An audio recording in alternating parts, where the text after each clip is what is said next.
కడప జిల్లా ప్రొద్దుటూరులో తక్కువ ధరకు బంగారం ఇప్పిస్తానని నమ్మించి 6.50 లక్షల మోసానికి పాల్పడిన వ్యక్తిని ప్రొద్దుటూరు పోలీసులు అరెస్ట్ చేశారు. తిరుపతి జిల్లా పుత్తూరుకు చెందిన కన్నయ్య అనే వ్యక్తి ప్రొద్దుటూరుకు చెందిన రవికుమార్కు తక్కువ ధరకే బంగారం ఇప్పిస్తానని నమ్మబలికాడు. అతని మాటలను నమ్మిన రవికుమార్ 6,50,000 నగదును అందజేశాడు. నగదు తీసుకున్న అనంతరం కన్నయ్య అతనికి నకిలీ బంగారు కడ్డీని ఇచ్చాడు.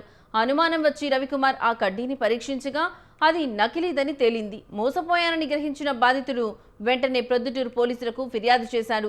దీంతో పోలీసులు దర్యాప్తు చేపట్టి నిందితుడు కన్నయ్యను అరెస్ట్ చేశారు. ఆయన వద్ద నుంచి 100 గ్రాముల నకిలీ బంగారు కడ్డీతో పాటు ఒక ల్యాప్టాప్, ఒక సెల్ ఫోన్ను స్వాధీనం చేసుకున్నట్లు ఏఎస్పీ తెలిపారు.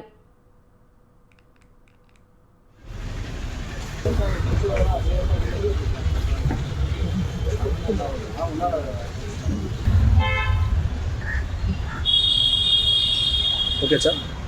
నో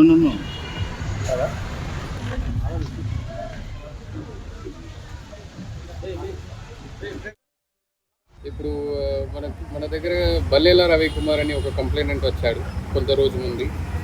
అతను ఒక కంప్లైంట్ ఇచ్చాడు. ఏమంటే అతనికి ఇంకొక కన్నయ్య అని ఒక అతనితో కాంటాక్ట్ వచ్చింది. ఆ కన్నయ్య ఇట్లా ఆఫర్ చేశాడు, నాకు ఒక 100 గ్రామ్ మీకు 1 lakh డబ్బులు ఇస్తే నేను 100 గ్రామ్ గోల్డ్గా ఇచ్చేస్తాను, మెర్కురీ నుంచి గోల్డ్గా కన్వర్ట్ చేసి ఇచ్చేస్తాను అని అతను చెప్పాడు.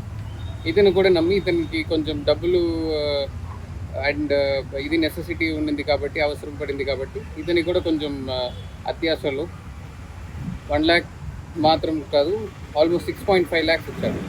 ఇన్స్టాల్మెంట్స్లో 1 lakh 6.5 lakhs ఇచ్చిన తర్వాత ఇతను కాంటాక్ట్లో లేదు, కన్నయ్య రెస్పాన్స్ చేయట్లేదు, ఏం ఫోన్స్ తీసుకోలేదు. సో మా దగ్గర కంప్లైంట్గా వచ్చింది.